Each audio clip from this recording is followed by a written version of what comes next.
नमस्कार दोस्तों।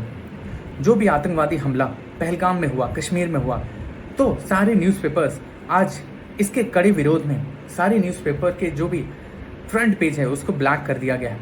और आप देख सकते हैं क्योंकि कश्मीर में अटैक होना एक तरह से कश्मीर के लोगों पर अटैक होना है, क्योंकि जो भी आतंकवादी थे उनका कोई धर्म नहीं होता।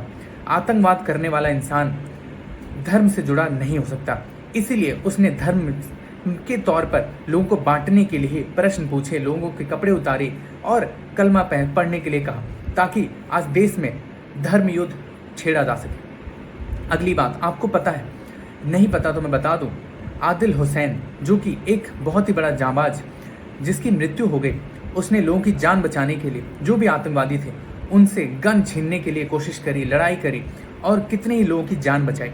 तो इसमें कहा जाए तो कश्मीरी और आदिल हुसैन जैसे जाबाज लोगों के कारण ही आज बहुत सारे जो भी सिविलियंस हैं, जो भी हमारे लोग हैं, उनकी जान बच पाई। तो कश्मीरी का और कश्मीर के लोगों का बहुत बहुत धन्यवाद। हम और हमारे देश यही चाहता है कि कश्मीर ऐसे ही सबके साथ जुड़ के रहे, क्योंकि कश्मीर कभी नहीं चाहता या कश्मीर के लोग नहीं चाहते कि आतंकवाद बढ़े।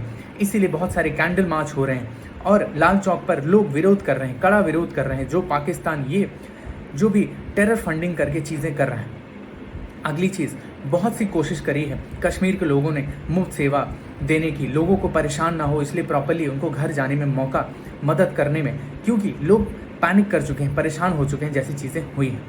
अब ये जो चीज़ें हुई इसमें सरकार से बहुत बड़ी भूल चूक हुई है, क्योंकि सिक्योरिटी ही सबसे बड़ा मुद्दा बना रहा है हमेशा कश्मीर में। पहले तो उसकी जो भी स्टेटहुड थी उसको छीना गया, ये कहकर कि स्टेटहुड छीनने से एलजी के पास सारे पावर आ जाएंगी और ये प्रॉपर्ली चल पाएगा सेंट्रल गवर्नमेंट के द्वारा।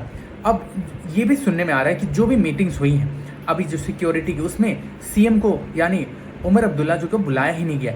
ये कितना बड़ा प्रश्न चिन्ह बनता है कि एक चुने हुए सीएम को आप बुला नहीं रहे। एलजी और जो भी हमारे होम मिनिस्टर हैं अमित शाह, वो सारी मीटिंग्स कर रहे हैं। तो ये प्रश्न तो उठेगा ना, अगर सारी जिम्मेदारी आप पर थी तो हमने सिक्योरिटी में लैप्स कैसे किया? कश्मीर को फिर से आप क्यों परेशान किए? क्योंकि आज कश्मीर बंद था। कश्मीर के लोग चाहते हैं कि लोग जाएं, वहाँ पे रोजगार बढ़े, पर अगर सरकार ही लोगों को कम करेगी आर्मी में, सेना में, तो सिक्योरिटी कौन देखेगा? ये बहुत बड़ा प्रश्न उठता है। और बहुत सारी चीज़ें हैं कहने के लिए, पर सरकार को जवाबदेही देनी पड़ेगी कि क्यों चीज़ें की गई, क्यों सरकार इतनी ढीली थी, इंटेलिजेंस एजेंसी इतनी ढीली क्यों है, जो एनएसए हमारे हैं, अजीत डोभाल जी कर क्या रहे हैं? ये सारे सवाल का जवाब हम इंतजार कर रहे हैं।